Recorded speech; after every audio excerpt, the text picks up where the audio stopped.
Okay, hello my friend, hopefully you are doing great. So in this tutorial, I'm gonna say you about the abstraction, another principle in object-oriented programming.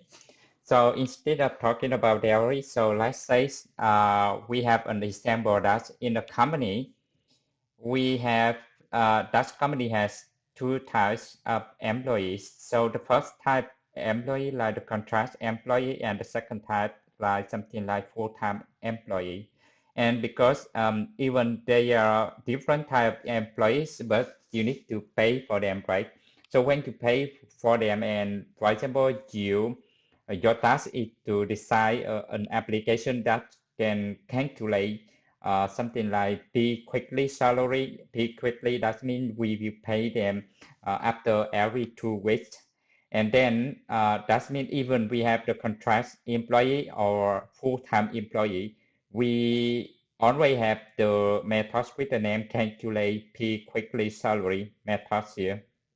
And to show that problem, we will use the abstraction principle in object-oriented programming. And let's say, let's see how can we do it in Java. Okay, so after we do it, we can understand what is the abstraction and what is the real purpose of the abstraction in OOP. Okay. So now you under the source here, you create a new package with the same name for the lesson 21. Lesson 21 here. And to do that, I gonna create a new class with the name, let's say it will be the employee. And this employee class, I want to make it to be an abstract class to to show a demonstration about abstraction. So public class and abstract, public abstract class employee. So inside this abstract class, I will create a new abstract method with the name calculate the quickly salary here as the requirement from, for example, from the customer, something like that. So I will do something like public double, and the name will be calculate the quickly salary. And then you can see the thing here that's public abstract. You can see the thing here that it will be different with the normal function. The first thing different that we have the keyword abstract here. And the second thing that we don't have the party, right? We don't have the party. So if I remove the abstract here and I put something inside here, so you can see this one will have something like, it's not the error that I'm gonna tell about, because I can return something like 0.1 here. And then you can see this one is just a normal function. And this is what is not what we want to create an abstraction. We don't need something like that, because we need something abstraction. So let's do something like create just an abstract method. And as an abstract method, abstract function, you put the keyword abstract here. And then the double will be the return type and the name. So now what happened? I want to define something like, I want to define another class with the name of full-time employee. Enter. And I will extend the employee. So you can see that it will require us to implement the methods here. And if you click the implement the methods here from the IDE, it will success for you the abstract methods here, and you can click OK. Or even you can delete it, and now you can do what? You can do something like calculate. You see the success in here? And you put something like that. It will be override. It will be overridden from this method. So that means this is just the definition, this is just the abstraction, but the detail of the implementation will be go here in the conquest class. So here we have the override annotation. You can delete it, but for more clarification, you can put it here as default override, and then we return something here. So let me try to create another class with the name contract employee.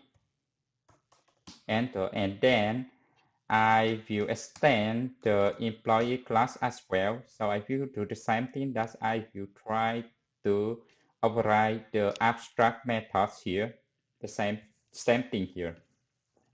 So let me define something like I want to define some factor. So for example, I will have the rate hour salary for both full-time employee and contract employee will be will be $50 per hour. But because there are different types of employees, so what I want to do that I will put a factor. So for full-time employee, they will get the full salary, and for the contract employee, they will get just 80% from the salary. So let's do something like static final. I want to put something like protected. Static final double. Should be something like full-time engineer salary factor equal 1.0. That means they will have 100% of salary, and then I duplicate a new line. So here this should be contract salary factor contract employee. Salary factor will be 0.8. So that means 80% here. So, and I will have something like the protected. Okay, so I think I can define the salary rate in individual class here. So let's go back to the full-time employee here. So for example, in this class, I will define something like static final double, and this should be the rate equal 50.0. That means $50 per hour. So now, because it's a full-time engineer, so I will return what? I will return the full-time engineer salary factor, and I will multiply with the rate here. Okay, so this is the rate I will return here. So in the same way here in the contract employee, what I want to do that I will create another static method here as another static property here with the rate is now 40. So for example, the rate is now lower, and I will get the contract employee salary factor multiplied for the rate here. So you can see we have calculate P quickly salary. We have the calculate P quickly salary here, but the different implementation. And then you need to pay attention that if you extend the abstract class here, and what you do that you don't override the abstract methods here, so you will face an issue here. You can see. So until you try to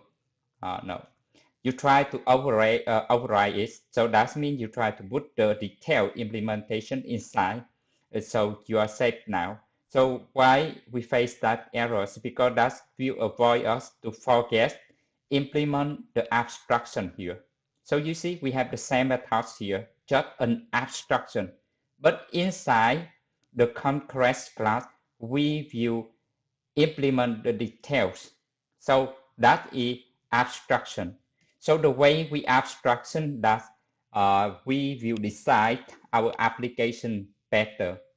So because if we don't abstract anything when we decide something, and especially our application will be bigger, and it will be hard for us to apply some design pattern in our application. Okay, so now try to do one more thing. Like what I want to do that I want to put something like the employee here. So we will have something like the name and the ID. So put something like private string name here, and I want to put something more that private string ID, right?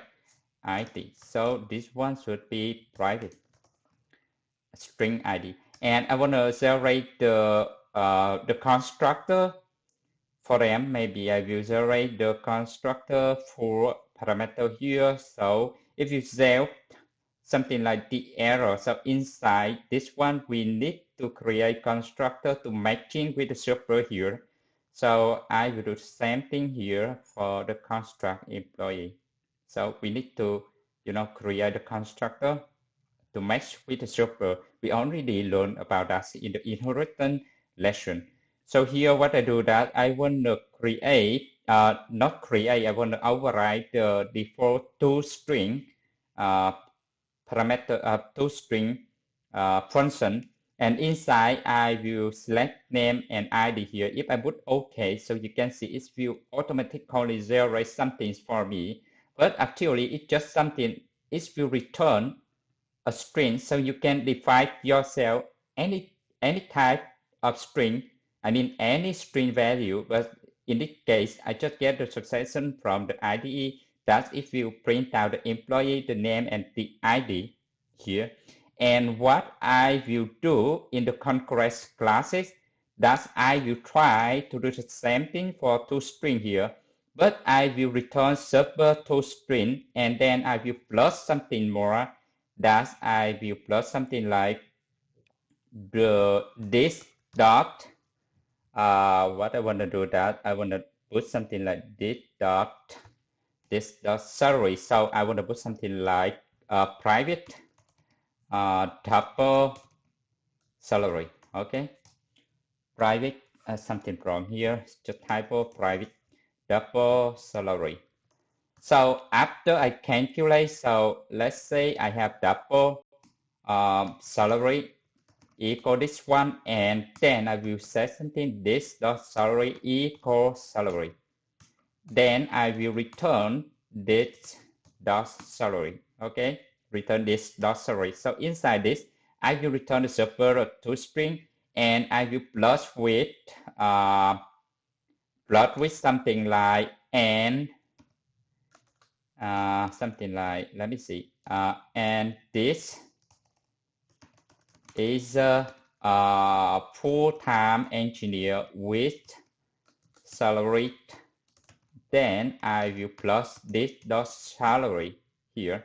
So let me copy the same methods here, and then I will put in the construct employee here, because I don't want to type again. So basically we are missing this dot salary, so you can do the same thing here, like private here, private should be private double and salary, the same thing.